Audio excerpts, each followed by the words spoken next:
ახალგაზრდები რეგიონული განვითარებისთვის პროექტის ფარგლებში მოსწავლეებისა და სტუდენტების ჩართულობით დებატები გაიმართა ბათუმის შოთა რუსთაველის სახელობის სახელმწიფო უნივერსიტეტში. დებატების თემა გარემოს დაცვითი თემატიკა იყო. პროექტის მონაწილეები კონკურსის შედეგად შეარჩიეს, შემდეგ კი დებატების ტექნიკასა და საჯარო გამოსვლის დაუფლებაში ტრენინგები ჩაუტარდათ.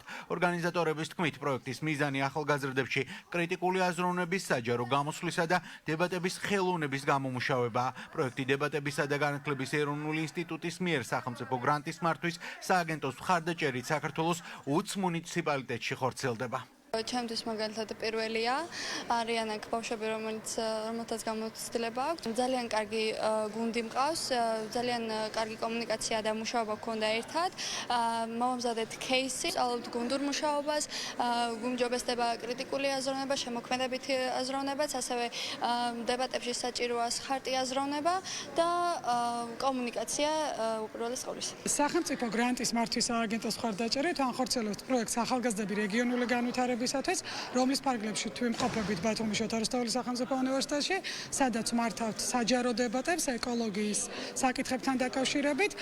ადგილობრივი ახალგაზრდები გადავამზადეთ ფორმალურ დებატებში, ხოლო დღეს გვაქვს კულმინაცია საჯარო დებატები. ახალგაზრდები გამოირჩევიან მაღალი მოტივაციით, ძალიან მაღალი იყო მომართვიანობა ბათუმის სხვადასხვა სკოლებიდან ახალგაზრდების ჩართვით, ისინი შევარჩიეთ ორეტაპიანი კონკურსით და დღეს წარსდგებიან ფართო აუდიტორიის წინაშე საჯარო დებატებით. ბათუმის შოთა რუსთაველის სახელმწიფო უნივერსიტეტი წლებია ამ დებატების ინსტიტუტთან თანამშრომლობს, ეს აისახებოდა თავის დროს სილაბუსშიც და პროგრამა ხორციელდებოდა დებატების შესაბამისი.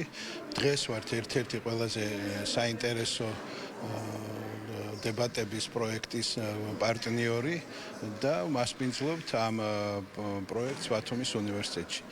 რა თქმა უნდა, ძალიან მნიშვნელოვანია, იმიტომ რომ ის ბავშვები, რომლებიც წლების განმავლობაში არიან ჩართულები ამ დებატების პროგრამაში, ისინი აბსოლუტურად ყველაფრით განსხვავდებიან აზროვნებით, მათ შორის კრიტიკული აზროვნებით, ობიექტური აზროვნებით.